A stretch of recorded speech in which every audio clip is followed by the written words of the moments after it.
like the most effective way to kind of like unpack this is to actually like sit down with a tutor and be like, okay, read the passage to yourself, right? And then you tell me what you think of that passage. And as you start talking about the passage, that's where all your misunderstandings get revealed.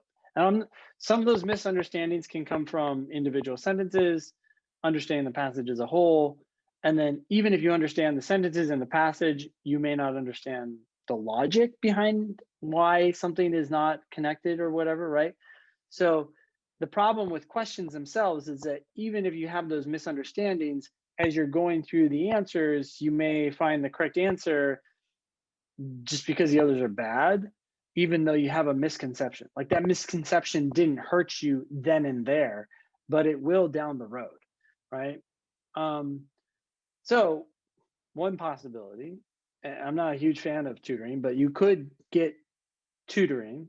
Why am I not a huge fan? It's just so expensive for like, all the options that are out there. But it is something you could do. And you work with someone and you say, okay, I'm gonna read this passage to you, and then I'm gonna tell you, or I'm gonna read it to myself, and then I'm gonna tell you what I think it's saying and why it's good or bad.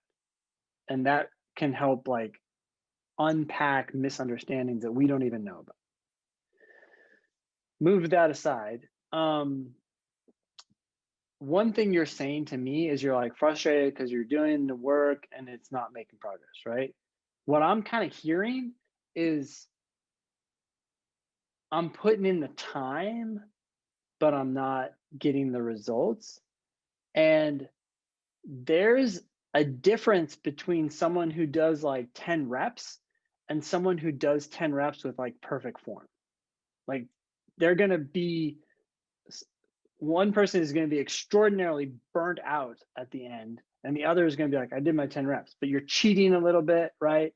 And you're not like pushing yourself. So I guess what I'd like you to do when you're doing a time section is hyper focus on question one and be like, okay, the answer is B, and be like, yep, I'm totally confident about that. You could even, this is a little unusual, but you could even put a flag next to every question that you're like, thumbs up.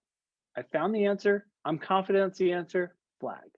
And then it's kind of like it's a little weird because you're going to have a bunch of flags, but it's kind of like forcing yourself to like affirm that you feel really good about this. And maybe by the end of your 20 questions, there'll be like 2 that you haven't flagged. You're like, I can't figure it out. So I'm not going to leave that flag. But it's a way to kind of get you to focus on individual questions and like checking that off and then going to the next one. Check that off so you have like perfect form, essentially.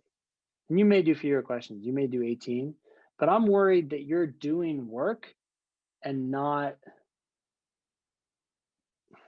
like gleaning these nuances, because logical reasoning is perfectly consistent within each question and within the test as a whole. And so when you're getting questions wrong over time, it means that there's just some rules you don't know.